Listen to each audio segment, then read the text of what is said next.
Right now we're on Hosta Beach in North Uist and we're just heading out to forage some botanicals for our new flavoured Downpour Coast Croft Gin.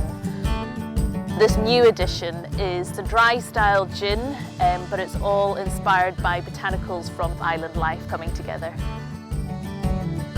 For this edition we're using wild thyme from the croft, and then the coastal side of this gin is really inspired by the fishing side of island life.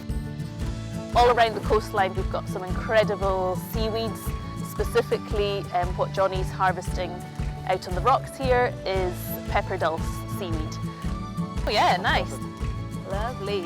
It's unlike any other seaweed though, it is really kind of big peppery hit of it, which is what we're after. So you're getting a flavour that's very evocative of where we are in this place.